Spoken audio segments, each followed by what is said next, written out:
start by just saying thank you, David, for joining us today. This is our second time having you hosting one of our webinars, and we appreciate your support of QVS and our students, and we're glad to have you here today to talk a bit about the rise of AI and its impact on education. So I'll hand it over to you. Thank you.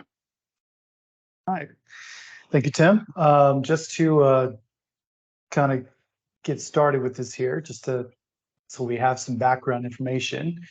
I'm the QSI Education Technology Coordinator. I work out of the QSI headquarters.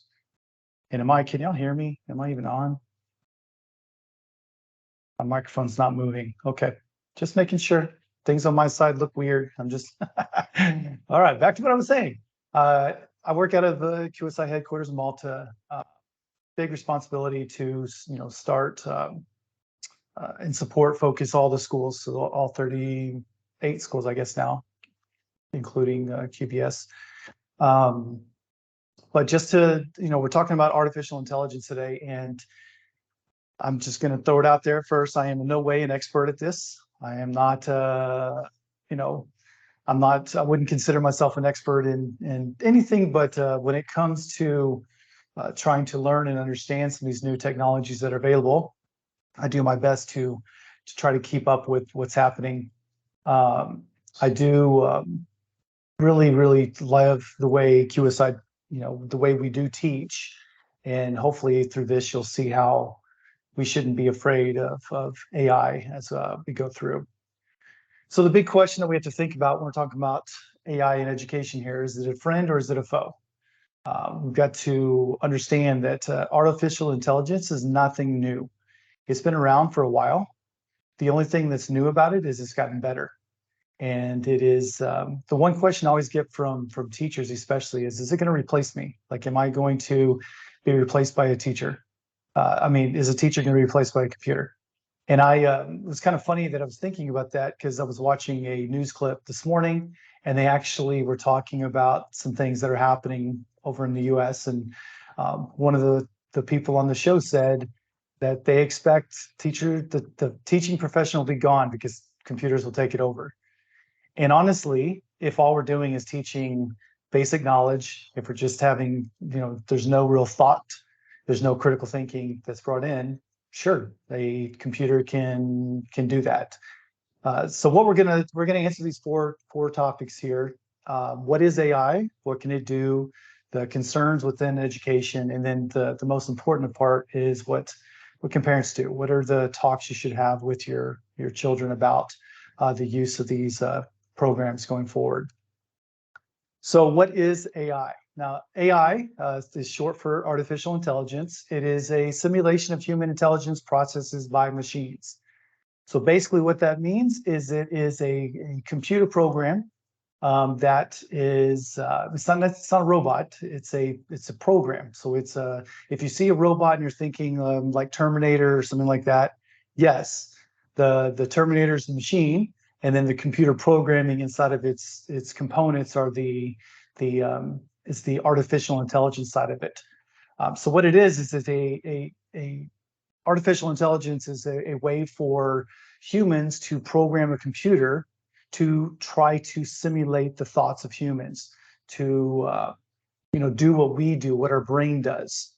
The difference is that what our brain can do compared to what a computer can do is the computer is doing this stuff, the same process, like as fast as we can as a human, but it has way more information to pull from.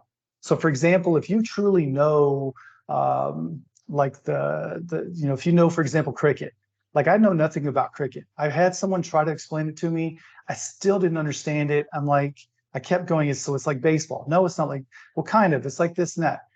But that person could talk to me real quick. They could pull up knowledge very quickly. They could pull up stats. They could pull up all kinds of information about it because it was something they knew. So imagine asking a computer something like that has billions and billions and billions, if not trillions of forms of information that it can spit out that information for you. So without having to, reference your friend or try to go search for something, that's where artificial intelligence comes in. It is, and what makes it so unique is that it does have, and especially today's form of AI, it has a really human touch to where it kind of sounds like you're talking to another person and not necessarily another computer. When Siri, for example, first came out, it was very, and sometimes it still is a little robotic, but there's a lot of times when it can respond in a way that makes sense to you compared to just a computer generated voice. So here's some facts to kind of throw out to you about AI. AI has been around for a while, and just to give you some background knowledge on this, the pre 2000, so the growth of AI startups started around the turn of the century when the age of the internet kind of really took off, and all these companies, these e-companies started to really get started. It's been 14-fold acceleration, so it's like accelerating very, very fast, very, very fast. In today's market, about 77% of devices use AI technology in some form or another. From our cars, thinking about our cars, to GPS, to when you do a Google search. If you are a Facebook user, it's going through and using AI to see what you like, what you don't like. YouTube, Netflix, they all do that. They're all using some form of AI to try to enhance your experience. One of the scary facts on here that I'd like to throw out is this one right here, is that there will probably, the forecast is by next year, there will be more AI assistants in the world than people. So it's a very, very fast growing market. And that's why more than anything, we just need to be aware as parents what's there. Because not only we're having to teach our kids how to be a good citizen, we also are having to teach them not just using digital tools in a certain way. We also have to then on top of that go, okay, are you talking to a human? Are you talking to a robot? Are you, and how, so anyway, there's a lot of stuff that gets into this, but it's a very profitable organization, usage. There are, as here it's showing by 2030, and these are just facts that are thrown out there, that the world's $15.7 trillion will be, basically all in AI around the world. So what types of AI are out there? There are several of them, and these are the ones you're probably most familiar with. The first one is the virtual assistants. If you have an Alexa at home, if you have an Amazon Echo Dot or something like that, you're used to Alexa. If you have an iPhone, you're used to Siri. If you're, have an Android, you're used to Google. If you have a Samsung phone, you should be used to Bixby, unless you've turned it off. And actually, I don't even know if Bixby still is around. I think it is. I haven't had a Samsung phone in a while, but those are virtual assistants that are all focused with AI. You ask it a question, it spits out an answer. Sometimes it can give you a direct answer, and sometimes it just searches the internet and says, "Here's what I found," and then you have to go through and do the research on that information. So another form of AI out there is writing assistants, and a lot of us are probably used to something like Grammarly, especially if you do any paper writing or so on, or if you've ever done an online course for a university level or something. They use things like Grammarly to spell check and so on. I mean, and honestly, spell check is one of those that's built into word processors that we don't sometimes think is AI, but it is. It's it's going through and reading what you've typed and saying, yes, this is right, no, this is not. So there's simplistic ones. Microsoft has their own built-in Microsoft editor that they uses AI to help you. The new editor one is even better now than it used to be. And it's kind of that one, to be honest, a lot of us are scared of this new one, this ChatGPT, but and I'll show you an example of where this is already now being started to embed into this. So right in our kids' Word files, they have the ability to do some stuff that you may not have been aware that is there now. So it's kind of interesting things on there.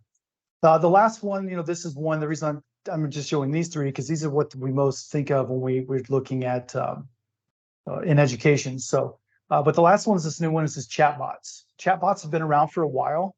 The newest one on the block is called ChatGPT, and this guy is the reason why he has been in the news since it came out in November is because it's one of the first free chatbots that will, it's not just searching the internet or so on. It is a program that was actually the at least the version that came out to the world. It's not connected to the internet. It has just been programmed with trillions and trillions of bits of information that dates back pre-2020 or 2021. I can't remember the exact date, but it's not learning. The newest one, which just came out this week, ChatGPT 4, is one that is connected, and you have to pay to use that one. It's not free. But this one seems to be the one that's scaring everybody because it is spitting out information in a way that sounds like a human wrote things, and you may not know that it was written by a person or was it written by a computer. And so I'll kind of talk about what that means. But I honestly don't think it's anything to be scared of. It's something. It's a tool to use, but it all depends on how what kind of learning we're looking for. And it's not like a Google search or a virtual assistant like Siri saying, hey, give me this or so on. This one actually will give you, if I said, hey, to ChatGPT, I said, write me a 5-page paper, it would write a whole 5-page paper for me, the whole thing. So it's different in there. And I kind of went through what can it do. I think those were out of order now that I'm thinking here. But here's some stats that things can happen. I kind of talked a little bit about it, but just to kind of give you some things on there. Some good uses of it is statistical models, for example. It can be quite difficult for a person to go through and look at, say, spreadsheet after spreadsheet after spreadsheet, in charts and graphs, and try to figure out, okay, which way, for example, stocks may go, or what's the finances been for a multi-million-dollar company. While AI can pull all this information in mere seconds and kind of spit out a prediction. Like for the past 10 years, this been going up, it's been going down, so it should do this again. Something that, it could take, a long time for a person to do by themselves, or even a team of people. So, but things like categorizing, identifying images. Google created something years ago called Google Lens. I don't know if it's still around, to be honest, but what it was is you could open up your phone, go to the Google search, click on the camera icon, and then just point your phone out at any object in the world, and Google would be able to identify it for you. So for example, if you pointed at a certain dog, it would be able to tell you what breed of dog it was. If you pointed at plants, trees, it could tell you the type of plant or tree that it is. So it was a pretty cool, but it was all using AI based on whatever was been programmed into Google. So there's a lot of different uses for this program out there, different types of AI. Some ways that AI has been said is, Andrew here says artificial intelligence is the new electricity. When electricity first came out, people thought there's no way this is going to take off. Like, why would anybody want this? We don't want, and now look, it's today, 100 plus years later, you can't think about, we go someplace that doesn't have electricity and we have an issue. That's where AI is going, because it has the potential to transform all kinds of industries. The idea is not to make it and look at it as something evil. The idea is to look at how we can improve our lives. How can we improve our daily life and daily use? The biggest one, comes in here with our education concerns. So for example, in education, it's more of, okay, so what's going to happen? How are these going to affect my children? Well, if all we expect from our students is for them to spit out basic facts, if all we expect for them to do is to memorize things, and yes, you can work a math problem, so what 5 times 5 is, or you can tell me what who was the president in 1857, or what countries went to war in 1812. If you're just doing basic knowledge questions, then there should be a concern, because the world we live in today, yes, it's great to still teach those things, but that shouldn't be the focus of our understanding. We have more knowledge access today than ever. You know, there are more how-to videos on YouTube than there are books in the Library of Congress. And that's a very, I mean, even going back, you know, this to go back further in time, you have in the amount of access to information. If and it's not about knowing it, it's about today, it's more of how do we access, how do we navigate through this? You know, we call these things the 21st century skills, but they're not really 21st century. They're not, you know, this century. These are just, it's a different way of viewing them. So for example, we've always wanted people in the world to be creative, have great communication skills, to be able to collaborate with each other, do critical thinking. The issue from the 20th century, the 19th century, and so on is the technology that was available to those people to to display these skills and use these skills and navigate the work field. And that's where we as schools have to figure out, okay, it is 2023. We are, in this information age. So how is AI going to, be a problem, or is it going to be a problem for students when they're trying to be creative? And so we have to look at ways that we can utilize this and help students understand the benefits of it. That's where it becomes, the biggest question that always comes out of it. I've been asked quite a bit. I mean, I've been doing this type of role in education for over 10 years now. And the question that I get all the time, and it comes from parents, it comes from teachers, is about cheating. So if a kid uses a calculator in math, there are some people that say it's cheating. Like if the kid still has to put the information in the correct order. So it's not cheating. They're just using they're using the technologies they have available to them to get the process done. So if a student has to do things in a certain order, they have to learn the order in order to input them in the calculator correctly. We shouldn't be punishing a kid if they want to very quickly type in 5 times 5 or 27 times 14. We shouldn't have to worry about them writing out a long process. Should they go through to make sure they understand the process? Yes, but at the end goal is they leave our school, and then how are they going to navigate the world? I mean, all of us today, for example, if I don't know something, I'm not going to say the word because she's going to turn on, but I would say, hey, so-and-so, how do I get to Valletta from Mazda? And it will search the internet, pull up maps, and do all kinds of things for me. It's a skill that I've learned to adapt as we go through. And that's where, as parents, we need to look and to be honest, be very thankful that we are part of QSI that focuses on things like mastery learning. We focus more on students, the whole student, and understanding instead of just basic knowledge spitting out. We don't focus on standardized testing. We don't focus on multiple choice questions and so on. We're focused on these things of how our students can be able to be creative, communicate, collaborate, critically think. And when it comes to using AI, that's where you as a parent have to have those talks of what, and the biggest one is as Tim was sharing with me before, if we have students that are already using some of these, why are they using it? The reason why is because we may not have talked about it with our children. Because if you don't talk to them, they're going to learn from somewhere else. They're going to go to someone else, a friend. They're going to search on the internet. They're going to find other resources. And to be honest, without the key pieces of the critical thinking, more than anything, students are going to find the easiest way out. I did that when I was in high school, long time ago. I don't even remember, that was a long time, but I would find the easiest way I could to get an assignment done. Why? Because it's just an assignment. My personal son asks me all the time, why do I need to learn this stuff I'm learning in math? I'm not going to be a mathematician. I'm not going to do this. I'm like, well, honestly, because that's what you have to do with this time in your life.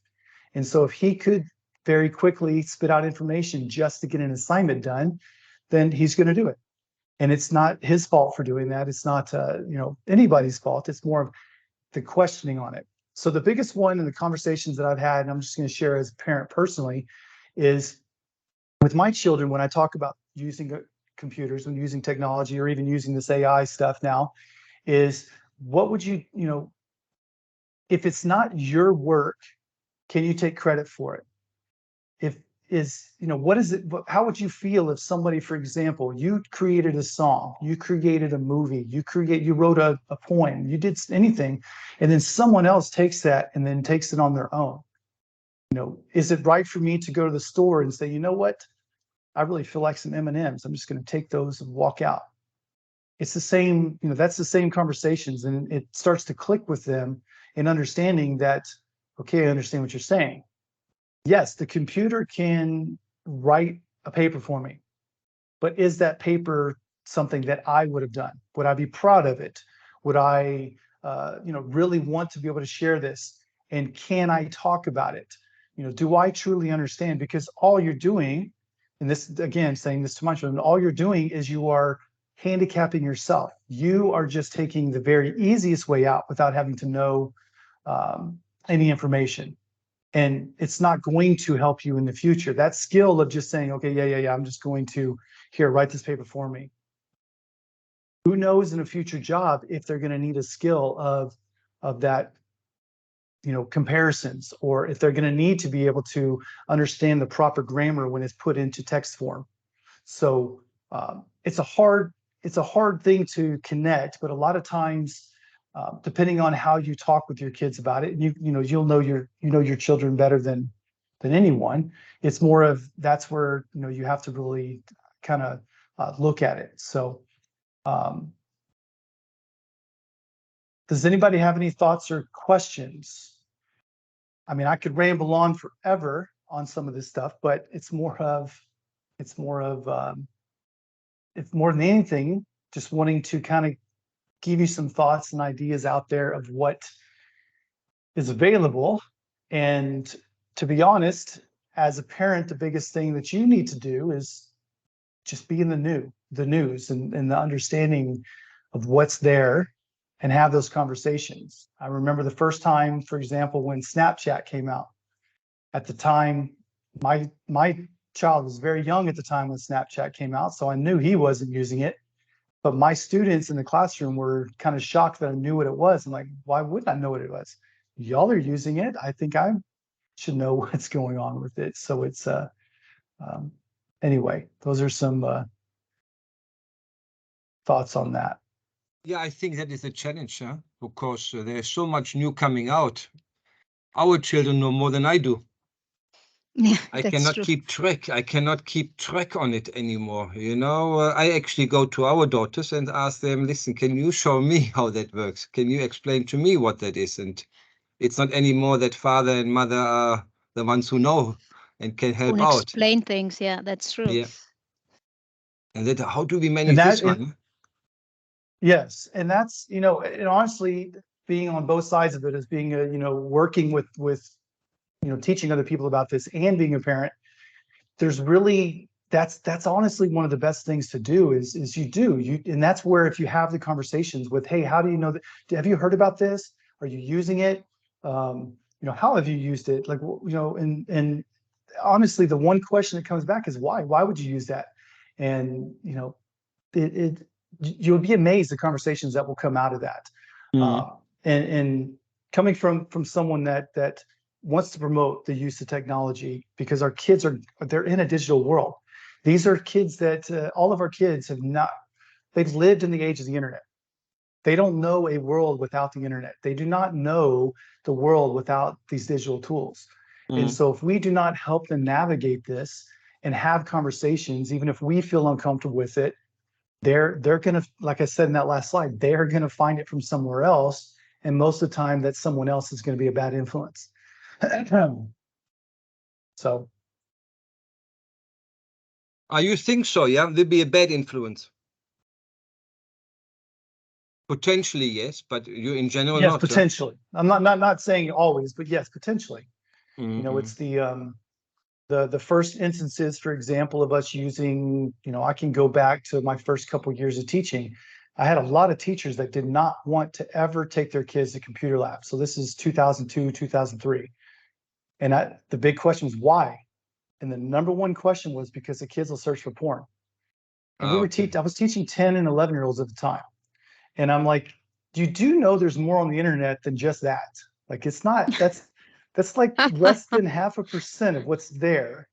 But that was what these teachers thought was there. And it's the same thing with the new chatbots that are out. A lot of educators and a lot of people are taking advantage, especially the outside of education, are trying to take advantage of schools and saying, oh, this is really bad, really bad. Let me show you how you can block it. Oh, by the way, you want to block that? Let me get some of your money. And they're trying to do some things that maybe are not in the best interest of our users and of our students. And that's where we have to, number one, be in the know. What does it do? What is it for? And then just, the biggest question, how would you use this? I personally used it myself. I've used this new ChatGPT, and sometimes I get a good answer, and sometimes I'm like, that's horrible. I would never sound like that. Why would I ever want to put this into anything? But at the same time, I've gotten some really good points that have come out. I'm like, oh, those are some really good points. I should just reword some of this and make it sound like I've got the, put it in my words and use it as good teaching points or so on. Or maybe I didn't know that fact. So, but could be like you mentioned as well, M&N taken out of the shop. If the idea is taken and put into their own words, could be already considered as a theft, isn't it?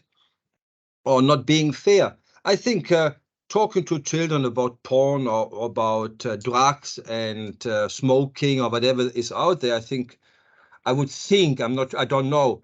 The majority of children are far ahead. Okay, I will be 60 later this year, so it was a complete different generation. Would not have been spoken about at home, but the children today and the friends I learn, they're very clear about what is happening, what may by society not be acceptable, but they know exactly what is happening, what is good or what is bad, and you can influence. But I have the challenge that I simply don't know. And nor do I have the time to learn to know, nor do I take the time to learn to know. It's there's a constant inflow. That is, I worry, or my wife and I worry that there's a data overflow where children are just being hooked to this. That is what I try to understand, how to get the children off this. There has to be a break to it as well. I'm not saying we have to go back to the generation when I grew up and say all the time, oh, we had a great time because we were playing outside. No, as you rightly say, it's the digital world. They play and they behave and they live in the digital world. Absolutely correct, but it cannot be 24/7, huh?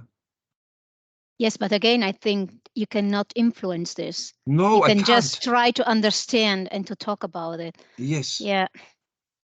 I'm happy when I can switch my telephone off, that no one calls me, which doesn't happen, Yeah. I'm happy not to be on the internet because at work we are overloaded already. I mean, the children, if I'm tired, the kids are triple this time probably, yeah? Yeah.